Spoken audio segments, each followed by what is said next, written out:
in. Okay. Sunday, welcome to another show. Today's one of those days where I sort of am starting out here today, kind of forcing myself a little bit to smile so that I will soon stop frowning. So, you know, sometimes that's okay. Sometimes it actually is okay to just sort of bootstrap yourself and go, you know, I got work to do. It's time to go do it, you know, and just get to it and get it done. There's nothing wrong with that. You know, especially when it's this kind of work, good stuff. Yes, eat more fiber. That's the spirit. You guys. Okay, we have, let's set up our usual little Q&A here. Let me get that into the box. Start a Q&A. All right, please put your, as I do every week, questions here under this comment. Okay, good. Start Q&A. All right. So now we've got the Q&A box officially set up for you guys. And you can start firing your questions in there. We have a couple preset questions I've got for you as well. I really, really, really hope you guys will check out the show that I did on Friday. It was not just about narcissistic collapse, which is by itself a very interesting topic. But I also got to talk about some other stuff with the ADHD and with recent learning and with some other things. And so we had a lot of fun on Friday, and I hope you guys will check that show out. I just going to keep putting out my shows, just going to keep putting out my stuff. At this point, I still feel like I'm rebuilding now after a great sort of catastrophe. It wasn't 76 million years ago. It was about a couple months ago. But I feel like I'm building up again. And just so you guys know, the numbers are going back up on my channel in terms of subscribers and stuff like that. And I just got to kind of make my way into this cult world and navigate it better as I'm trying to get all this work done. There's so much I want to do, and I am so hampered by my ability to get it all done for you guys. It's so easy to have ideas and great ideas for content, but then, you know, doing it all, getting it all put together, getting it all researched and written and everything. And then, you know, the books I want to write and stuff too, that I'm in the middle of. Anyway, it's just a lot. It's sometimes, some days it feels like a lot more than other days. I'm sure you guys can relate. So anyway, okay. So just, you know, but also I've got to plug my podcast this week as we're getting started here, and then we'll get into the questions. Okay, I know I see some questions popping up into the box now, which are awesome. Keep putting them in there. And yes, super chats, by the way, are acceptable. Now, apparently you can't super chat in the Q&A box, but if you super chat outside of that, that support for the show is always appreciated also. Okay. But I wanted to plug the podcast. I did an interview, almost 2 hours, with Reverend Pastor Benjamin Kramer. And this man, as I said in the podcast, is the Christian I've been wanting to meet for a long time. I definitely want to have him back on my show. He is a rational, reasonable, tolerant, compassionate Christian pastor. The kind who rails against the extreme, nonsensical, evangelical, you know, my way or the highway kind of approach.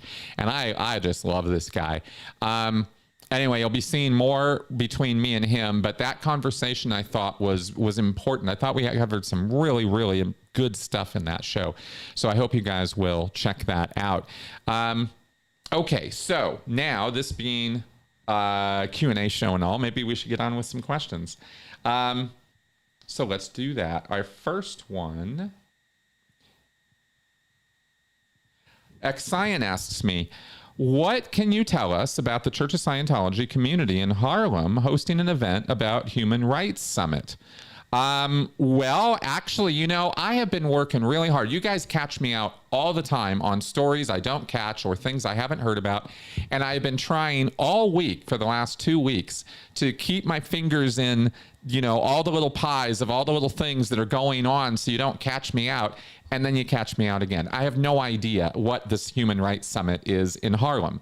But I can say that the Church of Scientology hosting any workshop, seminar, forum, or talking panel, or anything else having to do with human rights is the most grossly hypocritical effort that you could make. The Church of Scientology is a human rights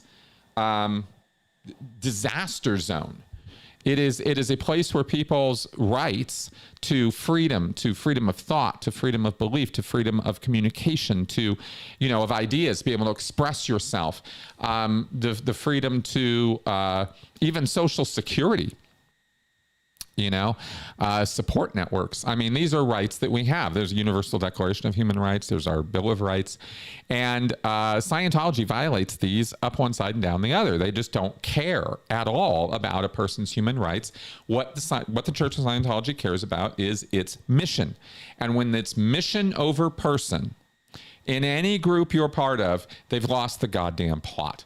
And if this is your workplace, if this is a club you're part of, if this is a religious activity you're part of, it's just wrong. I'm sorry, but morally, it's just a not a hill to die on, that the mission is always more important than the people executing the mission. It's just not that way. People matter. And our humanity and our compassion and our ability to get along with each other and treat each other with respect and dignity matters. People who tell you that these things don't matter are probably trying to either sell you something, have already sold you something, or are trying to use you in some way. I mean, these are general statements. Obviously, there's exceptions. But anyway, I'm just going to throw that out there in reference to this, because I don't know what this Harlem event is about. But I will say that that Scientology, what's this here? The residents of Harlem are more perspective to civil rights promotion. Yeah. That is absolutely true, I'm sure. But the irony of this is, absolutely not lost on me or Robert. It is insane. I'm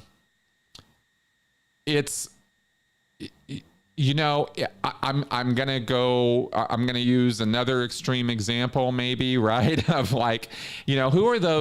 who are those sick pedophile dudes who get into these clubs and do meetings about how men and boys should be, it's okay kind of thing, right? This sort of pedophile thing. It would be like those guys putting on workshops about, how to care for your kids. You know what I mean? Like, it's that crazy. That's not a comparison. That is an exaggeration, by the way. As I say, an extreme example, but Scientology is an extremist group. So, all right, think I made my point. Once a witness asks me, Chris, are most people who work in OSA born into Scientology? Well, that's an interesting question. I wouldn't have any way of knowing the answer to that question, of course, but I will say that my experience is that it is not that way. No, I think from what I saw, most of the people who worked in OSA were pretty old guard, first generation converts. They were people who had been converted into Scientology as adults. But, you always have your exceptions. And sometimes it's a little hard to know, too. You don't always know who the second gens are. I mean, sometimes you do, but not all the time. I mean, Mike Rinter's a second gen, right? And he was the head of OSA. He was in for so long. So, yeah, I don't know. I can't say for sure one way or the other, but I will say that I don't think most of the people in OSA are second gen. Xenu, should we be scared of an inevitable narcissistic collapse of Trump? No, I don't think that we should be scared. And my show on Friday wasn't meant to scare people. It was meant to alert people. There's a difference, right? You need to be on guard around people who are narcissistic all the time. But you really need to be on guard around such people or the effects they can create when they start tanking, when things start going south, because they lash out irrationally, more so than usual as narcissists, and they create... It's a sort of, okay, the attitude might be thought of as, if I have to go down, I'm taking as many of you fuckers with me as I can, right? That's the narcissist's attitude. It's not, sail with dignity off into the sunset and, you had your day and now it's time to move on and let others take over. That's not what narcissistic collapse is about. It is about creating a kind of nuclear explosion, where they once were. And with Trump, he's not the president. He has power. He has the ability to talk to people with power and influence. But apparently he's spending a lot of his days golfing these days, right? I read some story that people in his inner circle are getting really, really concerned because he's hardly even putting any effort into this. Now, I could be wrong about that. That's just a single story I read. But he will, like any narcissist, as they tumble on down the hole of losing their power and influence and the grandiose position that they held, they can explode or they can implode, like any of us, right? They could go big or they could, and with narcissists, they tend to explode rather than implode. Trump, don't know.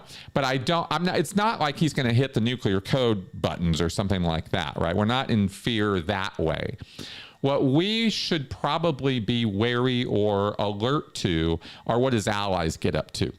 The Roger Stones and the Paul Manaforts and the evangelical crowd and the people around him who prop him up and are highly invested in his success. And then this also has to do with Peter Thiel, I think, some of these millionaire folks over in California and whatnot. They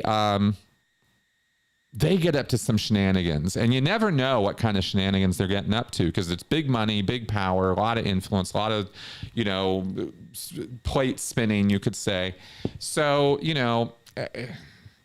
but I'm not expecting the collapse of Western civilization or something because of Trump's narcissistic collapse. I guess that's what I'm really trying to get to, is I don't see that. I think that this will be something that will be more, I hope it's more, I hope it's not that bad. Let me put it that way. Okay. I hope it's not that bad. How's that? Because I think, and the reason I have a reason to hope is because as Trump loses more and more support and his poll numbers go down, more and more of these influencers and people who are invested in him are pulling away and pulling back.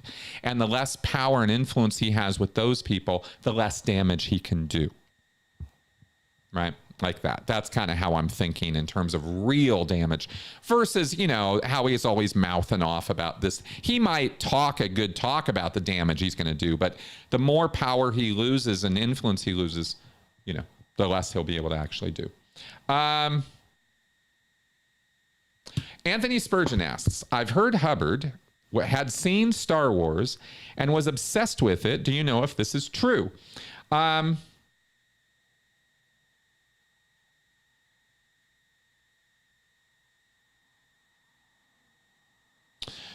Sorry, I was just distracted by a couple of comments on my last answer there about Trump supporters and stuff.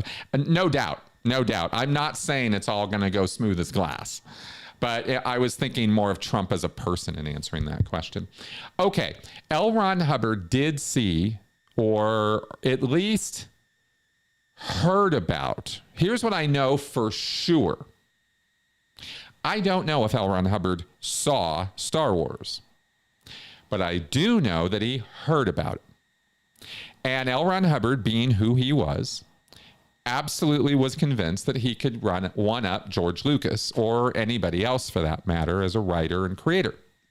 So when Star Wars came out and hit big, blockbusters, you know, people around the blockbusters, right? People lined up around the block to get in to see a movie.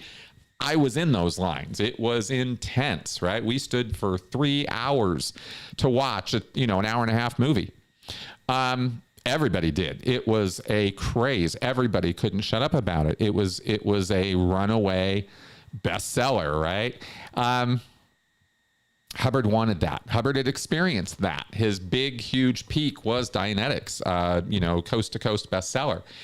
And Hubbard never repeated that public success until he did Battlefield Earth. But even Battlefield Earth wasn't as big of a bestseller as Dianetics, I think that's true. But regardless, that came after, right? What Hubbard did with the Star Wars thing that was his obsession was Hubbard was obsessed with getting fame and fortune and having people love him. That's what Hubbard was obsessed with. And he saw that Star Wars could be a vehicle to that, because the success of Star Wars clearly indicated that people were really down with sci-fi and with that experience. I don't know that Hubbard was really clued in on why Star Wars, you know, succeeded the way that it did culturally. I mean, the other thing to point out about Star Wars is that it was a breath of fresh air in a time when culturally people were really down and really dejected and really troubled about the future and the present. I mean, Watergate had just happened. Vietnam had just happened. The entertainment was not an upbeat, happy place. There were a lot of movies and shows that were really leaning into the kind of, you know, post-apocalyptic view of things, that things were going down, that things were on their way out. It was very, very similar. I'll draw a direct comparison here. Here, let's do this. Let me compare things that maybe should never be compared. It was a lot like the breath of fresh air and joy that the Democratic campaign has brought back to the political world, right? Up until Biden stepped down and Kamala stepped up, none of us were hopeful or happy or joyful in any way, if we're really being honest, about our political future. And that had a lot to do with our view of the future overall, because politics dominates American discourse and thinking when it comes to our future. And we had a lot of reasons to be very, very, very concerned and not hopeful. And it's not in the bag right now, but there is a return of hope. And I'm gonna bring Star Wars back into this, because in the 70s, for those of you who were around, and I was just a kid back then, so I'm basing a lot of my answer to you right now, Anthony, on my lived experience and what I've learned about, you know, heard about of that time period. And it wasn't a hopeful time. So what gets interjected into this is this low, you know, not low budget, but kind of out of nowhere movie that, you know, from a director that only made one movie, and it definitely wasn't a sci-fi movie, right? American Graffiti. And these actors who nobody really knew much about, and this, you know, and this world building that happened. But, you know, Star Wars was called Chapter 4, A New Hope. And I can't help but, you know, and what does it do? It delivers an old school hero's journey with hope and fun and comedy and characters that were intriguing and sets that were like, what is this? And an experience that people hadn't really had. 2001 and the other space movies that were around during that time that were kind of big budget deals were not visions of hope and fun, you know? So that's what Star Wars injected into the culture. And that's one of the biggest reasons, I believe, in hindsight, that it was such a big deal. It hit people right in the feels, exactly where they wanted to be hit at a time when it really helped. And that's why I draw that comparison to the DNC and Kamala and all that right now. It's a similar, I see it, at least the way I live my life and the way I see and think about things, I see that it's sort of similar. Now, getting back to Hubbard, that's all just my own little commentary on the culture and time of Star Wars and why it was a big deal. Hubbard saw it as a big deal because he thought, oh, they'll buy a sci-fi story that begins with a long time ago in a galaxy far, far away. It wasn't a story. It wasn't a science fiction story about the future. It was about the past.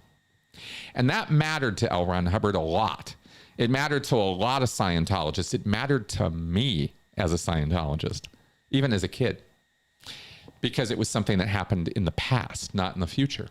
This was not what we were watching on the screen, wasn't our future. It was what, you know, and this even inspired things like Battlestar Galactica, which was a show that was not really set in a time that was clear compared to the Earth calendar.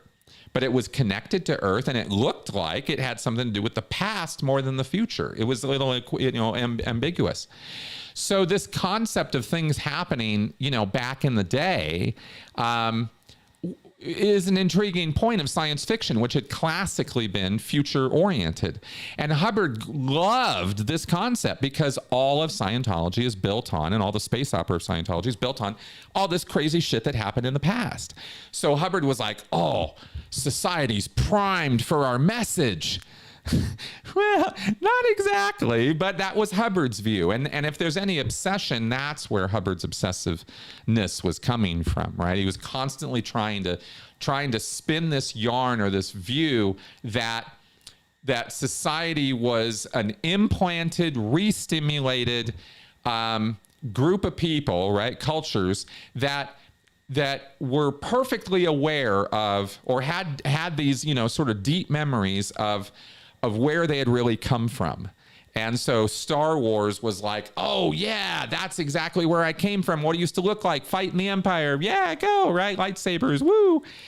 You know, Hubbard was convinced that people would see this kind of thing and were remembering, oh yeah, it was like, you know, remembering good times or something, right? And he thought he could, you know, get onto that and ride the coattails of that kind of thematic popularity with his Revolt in the Stars, which we, you know, have talked about in grim detail. So I'm not going to go on and on about this anymore, but there's my answer to your question, Anthony. Thank you for that. Superman, 1972 US. Hi, Chris. Happy Sunday. Happy Sunday to you. My question is, does the captain of the Freewinds have to be an OT-8? No, the captain of the Freewinds does not. The way that the Freewinds ship is organized is there are two different organizations on the boat. There is the ship org, which runs the ship itself. And then there is the service org. And that's a whole different thing. That has nothing to do with running the ship. That org is an administrative delivery system that delivers OT-8 and the other technical actions, auditing and training that people come to the Freewinds to do. And they're the ones who promote the Freewind services, do the, you know, the videos, and that this is Captain, or, you know, the lady Sharon, what's her name, right? She's this person who's in charge of the service delivery on the boat. Captain Mike Napier is the captain of the ship org, which has a crew of Sea Org members who are trained to actually just run the vessel. They're down in the engine room. They're running the bridge. They're, you know, servicing, feeding everybody. They're all the stuff that, you know, cleaning the pool, maintaining the decks, all that stuff. That's the ship org. You don't have to be OT anything to be working in the ship org. You have to be cleared by security to work on the ship. And there's a whole process of qualifying you to be able to put you on the ship. And that involves security checking and your post-production, and you haven't been a dirty, nasty little boy or girl and that kind of thing. They have their own little list of qualifications, and I don't remember what's all on the list, but I know that you have to go through that process to end up on the ship. But your case level isn't part of that. If you're going to be part of the service organization, and specifically part of the OT8 delivery team, then you have to be OT8. You can't supervise in the OT8 classroom if you haven't done the OT8 materials. You can't case supervise the auditing or deliver the auditing to an OT8 if you're not OT8. So a handful of people on that boat are required to be OT8. Everybody else, no big deal. There you go.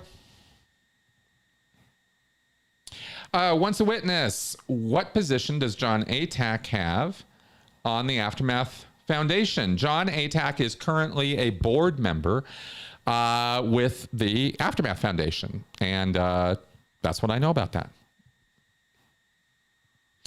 Did you hear, X-Cyan asks, did you hear that Disney, sorry, I just got distracted by the comments there for a second.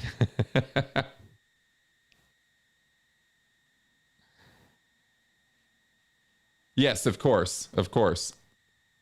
Just to be clear, I don't know, Glenda, on your comment there about the politics and stuff, I was just drawing that comparison to the culture of hope versus hopelessness. I hope that I gave an awful lot in that answer, probably way too much, but I hope I was clear that I wasn't trying to indicate that people went to see Star Wars for political or ideological reasons. Had nothing to do with that, right? I was just trying to compare the time periods and the sort of impact it had. Okay.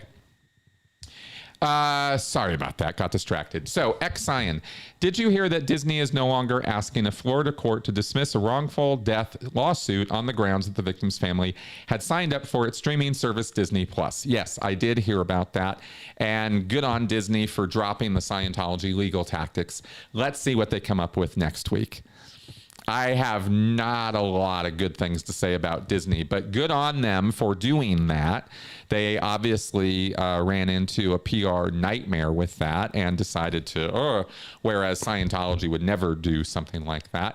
But, you know, we'll see what else they've got for us. Next week, yes, Sharon Weber, thank you, Love Food Kitchen, for that.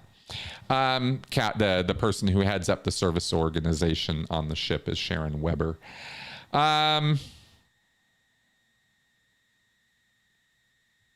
Red Pill 3000 with his usual medley of fun. Is pickleball only for the elderly? Absolutely not. Are knowledge reports and truth rundowns held over a Scientologist's head perpetually?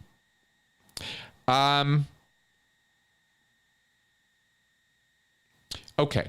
In the world of Scientology, when you have committed crimes, high crimes, whatever, you've been written up by other Scientologists, you confess your sins in an auditing session or in a write-up. You write it all down voluntarily or willingly without an auditor there. However you confess your stuff, a permanent record is kept of all of it. It is not forgive and forget and move on. It's there. It's always there. And the reports are kept in files. You have an ethics file and you have a pre-clear folder. So when you're in session with an auditor, all that stuff is getting written down and put into your pre-clear folder. When you go to an ethics officer or you get an ethics interview or you do ethics stuff, that tends to go into your ethics file. And the pre-clear folder and the ethics file together paint a pretty grim picture of most people because it's all the crap and shit and, you know, stuff they've done. And if you just knew a person from their ethics file and PC folder, you might have a little bit of a twisted view of them. Now, that all being said, it's a permanent record. So any of it can be dredged up again at any time to beat you about the head and shoulders with if the church wants to. It's kind of the angry wife, during the argument phenomena, right? You suddenly are being reminded of things that you did 5 years ago. And you're like, I forgot all about that. She didn't. Well, neither does the Church of Scientology. They will absolutely drag up old stuff if it suits them in the moment and is needful to get you to do whatever it is they want you to do in that moment of time. Whether it's give money, stop, speaking against the church, whatever, thing they're trying to manipulate you into, they can and will use your former confessions against you. Now, they don't do this all the time. Most of the time, once you've kind of gotten this crap off your chest and it's in the files, it's kind of forgotten about. Most of the time, that's the case. They're not, it's not the average Scientologist experience that they're going to run into, their sins being brought out against them. But if they get resistive or start becoming a problem, or start going against the grain somehow, right? There are bad indicators, as they say in the church, with this individual. Then those files will be gone through to see if they can figure out what's going on, right? What's up with this guy? Why is he disaffected now? Why is he being critical? Why is he, there must be overts that were not caught. Well, what has been caught? Maybe there's something there to fix or repair, or he didn't come totally clean on, or she still got stuff going on. Now we got to dig in and find out. That's kind of how that would go, how that would be happening there. Would I go to a Vanilla Ice show? No, I wouldn't. Nope. Wouldn't even go for nostalgia's sake. Just nope, not doing it. What do you think about soft rock? I grew up on soft rock. While the kids around me in the 70s were growing up on hard rock, I was not. I was listening to Dan Fogelberg and James Taylor and Fleetwood Mac and oh God, names of people I can't remember anymore. 70s and 80s one-hit wonders and stuff. Soft rock, yeah. I was, England Dan and John Fort Coley, right? Let your love flow. That was the kind of stuff I grew up on. I was that kid, Okay, anyway, that's what I got for you on that. All right, Stephanie MC, comment, enjoyed the talk with the Reverend. Glad he provided a brief history of Christianity for you. Please discuss, comment more. Thanks so much. Oh, great. Yeah, cool, Stephanie. I really look forward to talking to him more. And let me just say this real fast in terms of Christian history, because I am a history buff. I really do enjoy learning about history and sharing that with you guys. But one of the things that you learn over time about history that I think is really important for all of us to keep front and center is that there are, in some ways, as many different takes on history as there are people. I mean, there are events that we have solidified on a sort of a historical time track that we can kind of agree happened because we have, the physical evidence and all that. But when it comes to things like the evolution of Christianity, so many different versions, so many different ideas. And I am kind of at the point now where I'm more interested in hearing about how different people think about that and their different takes on it than I am in hearing the absolutely historically correct version of the history. Because I've come to a place where I feel that there is no way to know what the actually fully perfect, accurate, objective version of that time period is. Everybody's got their own takes. Some people will prioritize, the Roman conversion, the emperor's conversion, right? Like we talked about with Reverend Kramer. Other people will talk about, the Jewish influence, or about Paul, or about, the various other cultural influences, and how Christianity, there are people who think that the Christian version of Revelations, or that story, is about Rome burning. But there's other people who say, no, there's a different interpretation. And I am just commenting here that I'm kind of more interested now in the different takes of it than I am in trying to discern, this is the one that is, and I mean, because everybody thinks their version is the one. And I don't know that we're ever going to resolve any of that, right? But I do enjoy hearing about the different perspectives, I'll say, on the historical accounts. And that's why I love talking to Reverend Kramer, because his take on it, fit with the facts, and it was interesting, and was a great take. And I was like, yeah, that's really interesting, So I do look forward to many more discussions like that. And I think that, I guess I just wanted to make that point, because I know some people, especially in the atheist world, can get so hyper focused on, but it's not true. And I have been there. But I kind of want to appreciate just the variety of belief now, more so than trying to, kind of get down on people for the belief, as long, of course, as not, as they're not using their beliefs in destructive ways. I'm down on, pretty down on the evangelicals. Anyway, I don't know if that point makes any sense, but I just thought I'd say that. Once a witness, if Kamala wins, do you think there will be violence and chaos created by Trump's followers?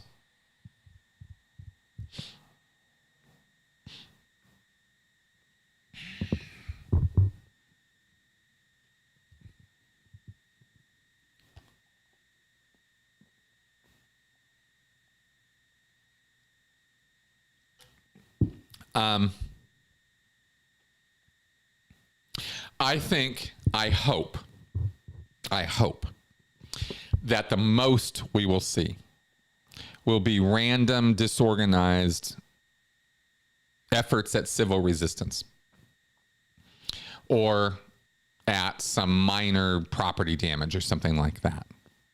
I hope that's the case.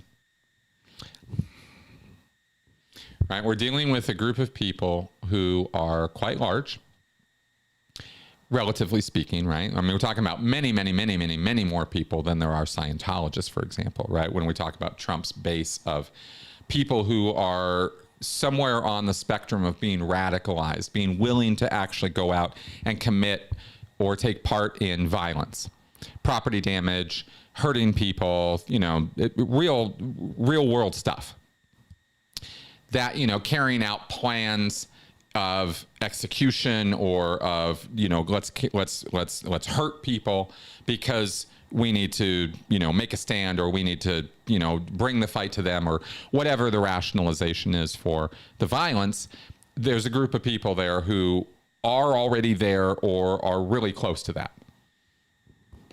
I saw a clip a couple days ago about, I don't know, this room of like 5 or 6 dudes, these young men in their 20s, I guess, looked like watching Kamala's speech, and one of them just jumped up off the couch and grabbed a sledgehammer and just pounded his TV off the wall. In this rage fit, right? I don't know if that was a setup. I don't know if that was, staged.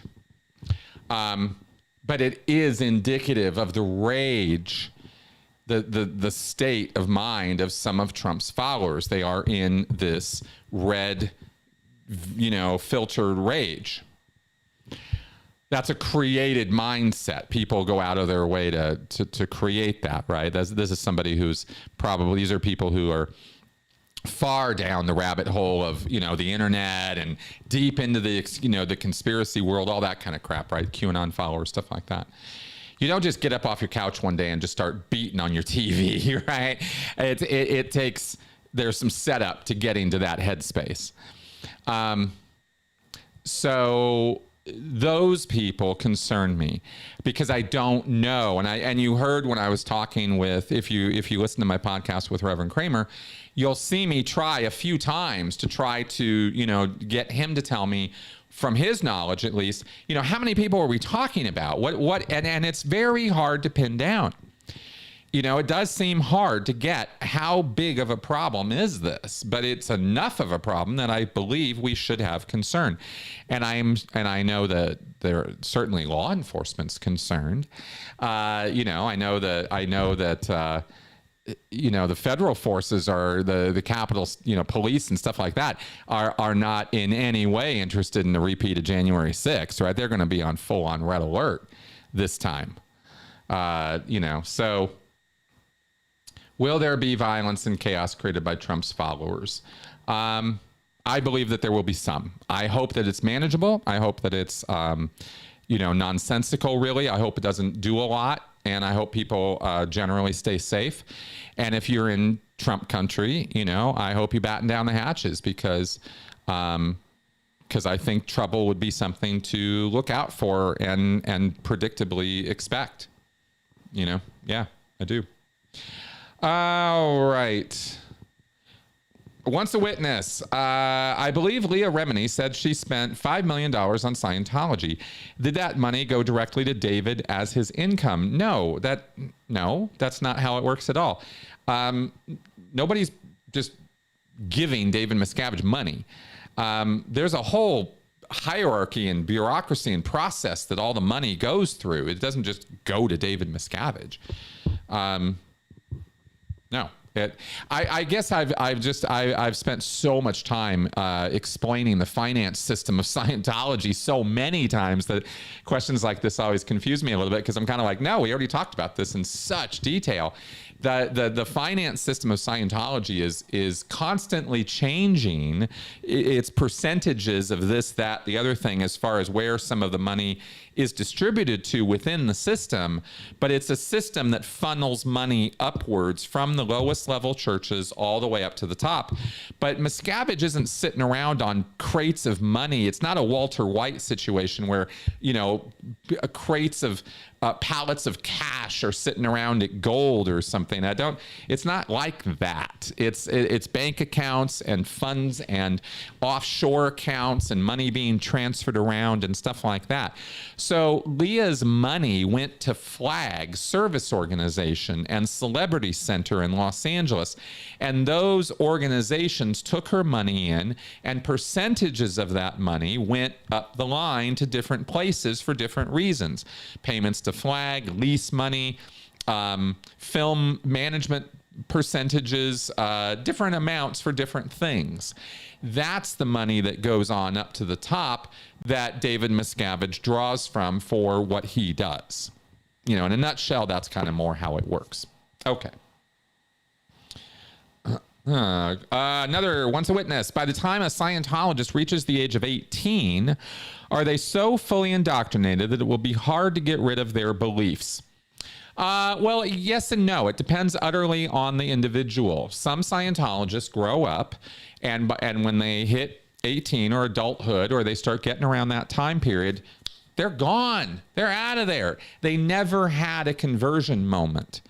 Others are going to have a harder time. Now, that's to become a full-blown Scientologist, you need that conversion moment, right?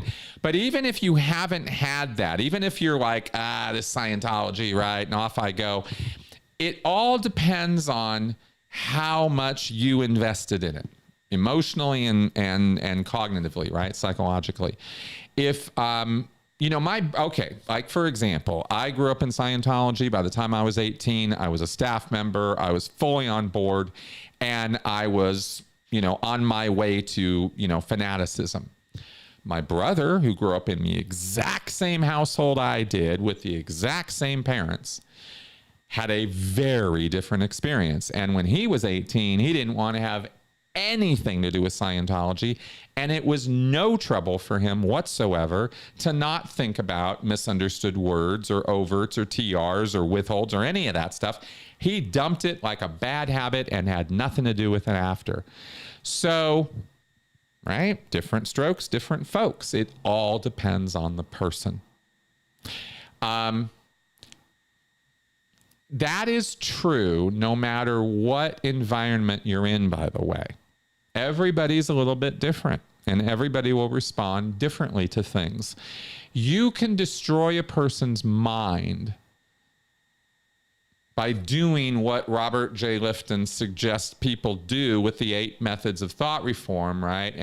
And I'm thinking about like re-education camps, like when you really go deep, right? Or Guantanamo, or what, so the military has done to people sometimes, like really, really over the board, nasty stuff. You can do that to somebody and not get them to ever agree to a single thing you're trying to implant in them. That can happen, right? If you do not establish an emotional connection with somebody and they don't have some pressing, valid to them, reasonable reason to buy into what you're selling, they're not going to do it. Not if you want them to hold on to that belief and really believe it. You can get anybody to mouth the words you want them to tell you by torturing them. You torture anybody long enough or short enough, and they'll tell you whatever the hell that you want them to tell you. They will literally say whatever words you want to hear. That doesn't mean they believe anything. You've got to have some kind of connection. The person has to have that, to buy into the belief, right? In order to have this issue of having it be hard to get rid of, where I'm trying to go there is obviously they had to buy into it in the first place. I bought into everything growing up as a kid when it came to Scientology. I didn't have enough skeptical bones in my body when it came to that. My brother, completely the opposite. So that's what I think of when I'm thinking about this one. All right.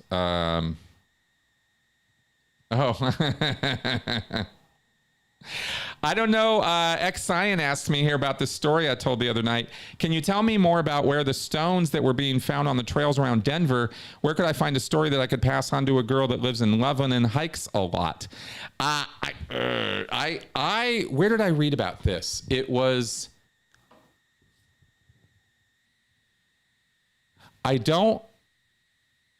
I'm not sure if it was a blog article or if it was on Reddit.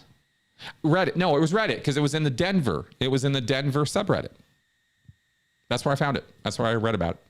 And it was pretty detailed, but I don't remember. I'm sorry. I remember that it was on trails in Denver and it was near, I'm in North Denver. Let me just say that, right?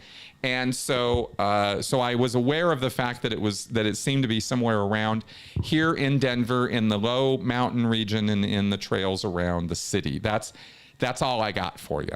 I didn't get more specific, but you can do some searches on Reddit and maybe find it that way. And if I'm wrong about any of that, feel free to correct me, right? I'm just going off of what I read.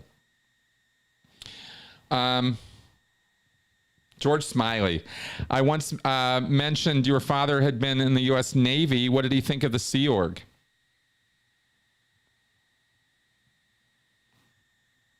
He never really told me.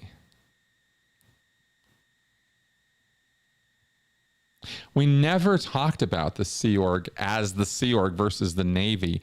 I talked to my dad about his Navy experiences a lot. Got stories from him, was very curious about it. But we never played compare and contrast between that and the Sea Org, pro or con, while I was in or after I got out. So I don't really know what he thinks about any of that. I don't think he... Oddly enough, if this... I don't know that this is going to make sense, but because he was in the Navy, right? Obviously, he should connect the dots between those two things. But maybe he never did. He never seemed to indicate that he did. He never once did he ever say, infer anything negative about the Sea Org as far as the, fake Navy aspect of it. I think if I brought it up to him now, he'd probably laugh with me about it. But it never really came up. So, yeah, sorry, I don't have more for you on that one, George. Polar Vortex. Was LRH a grade C or D science fiction writer? I'm going to say he was a D grade. I mean, for me, right? He's not a total F. He managed to put stories together that had some framework, right? He had plots, and some of his ideas were not horrible. He had some ideas were actually quite interesting. He had one about a professor. He wrote a short story about a professor who could he came up with this equation, and as a result, whenever he thought of some place else in the universe to be, he would instantly be teleported there. So he had to work on not thinking about the sun. He had this passing thought about Mars, and he shows up on Mars and he can't breathe. And, so that was a cute story. That was a fun story, because he had to figure out quickly how to, reverse that or undo that. Right. And that was a fun little story. But generally speaking, especially as novel size stuff, right. I've gone on and on and on. I won't do it again about Hubbard's, fucked up dialogue and stuff, but it's awful. And his characterizations his character arcs are a joke. His characters don't develop. They are nothing but stereotypes the entire way through the entire story. And that's not what storytelling is for. So, so that's why I say that. John O'Nolan, here's a good question. If you practice the TRs at home with, say, a friend, do you think there's benefits to be gained? No, absolutely not. Do not do TRs at home. Do not do TRs, period. TRs are a way of inducing trance and what's called a Gansfeld effect, and that involves auditory and visual hallucinations and other, not so great stuff. Doing TRs at home for 10 minutes with somebody isn't going to permanently psychically damage you or something like that. My answer to this question is, why? Why would you do that? There's nothing constructive or necessary in the TR drills. It's an exercise in attempted mind control and mental domination. That is what they are for.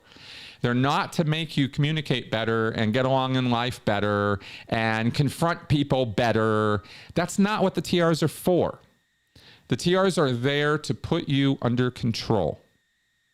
If you happen to have and sell yourself, by the way, on some ancillary positive side effect it gave you, well, knock yourself out doing that, but that's not what the TRs were there for, and that's not what they're doing. Right? Putting you into purposeful trance states for hours at a time is not a good idea. That's all I'm going to say about it at this point. It's just not a good idea. So no, don't do them at home. I don't endorse that. Other people will endorse that. I'm not one of them. Okay? All right. This is a great question. Do you think cults go back to the dawn of humanity? Or do you think they started in the 1800s when the Enlightenment began in Europe?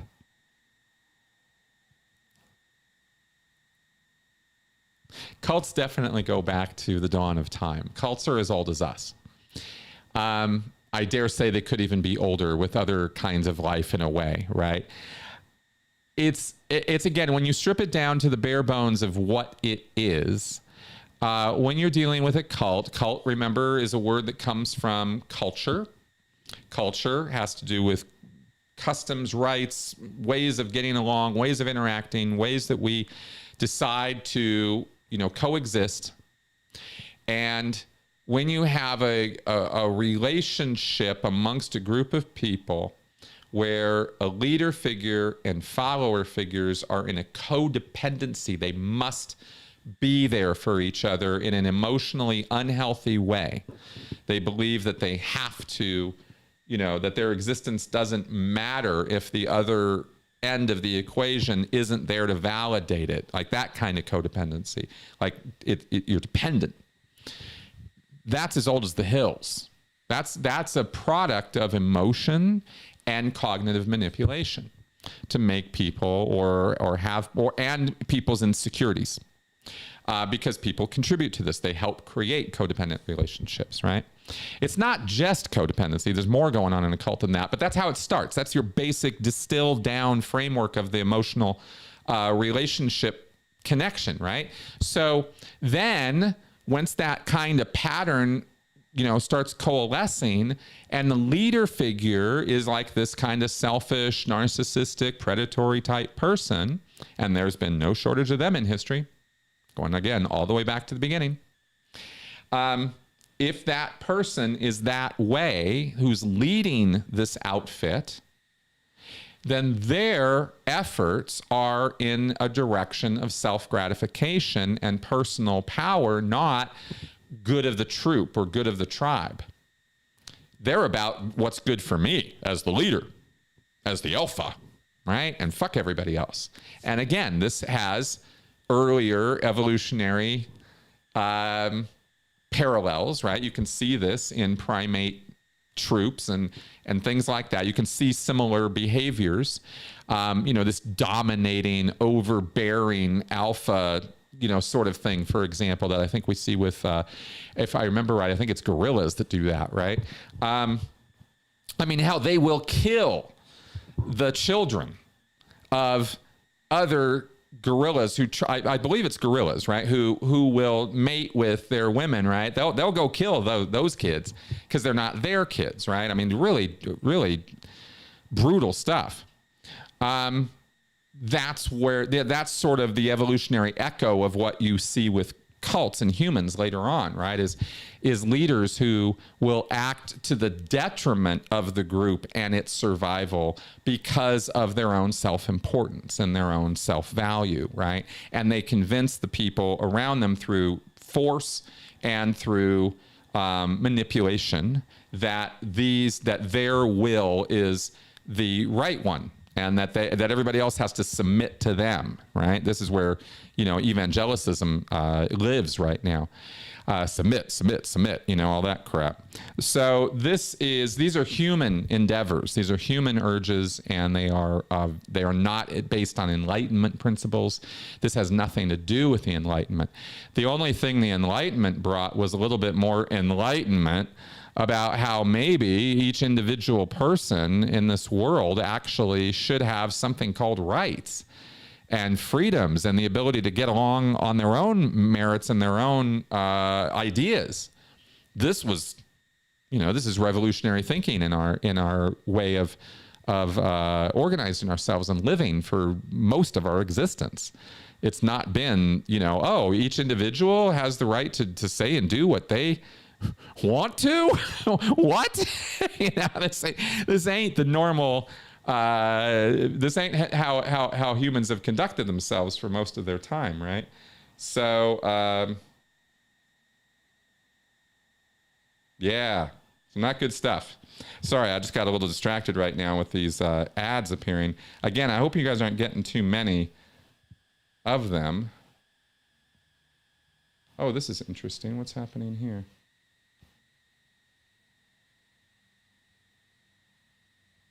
Oh, okay.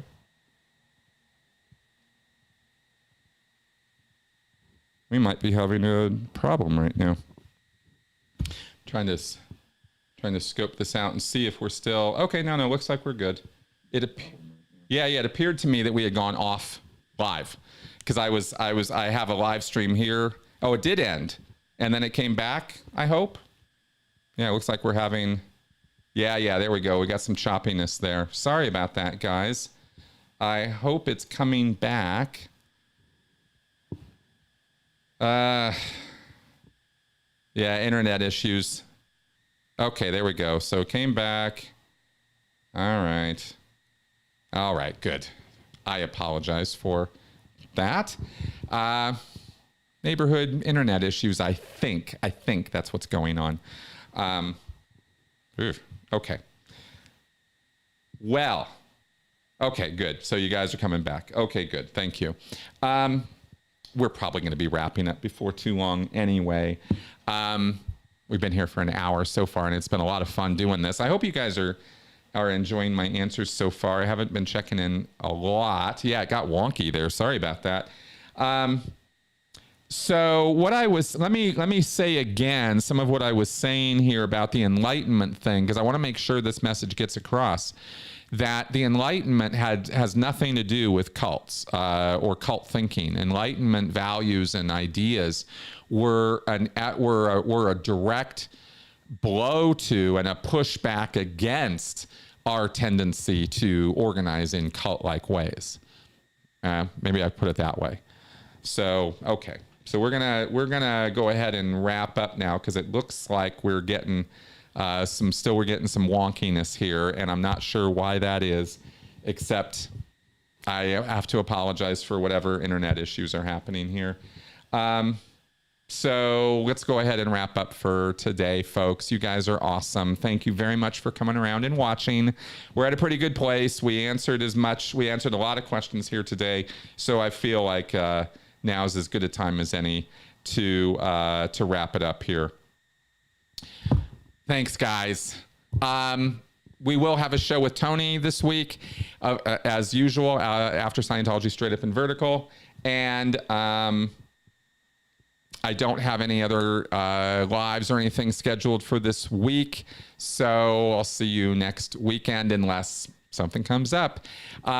Again, thank you very much for your support and viewership and all of that. Bye-bye, guys.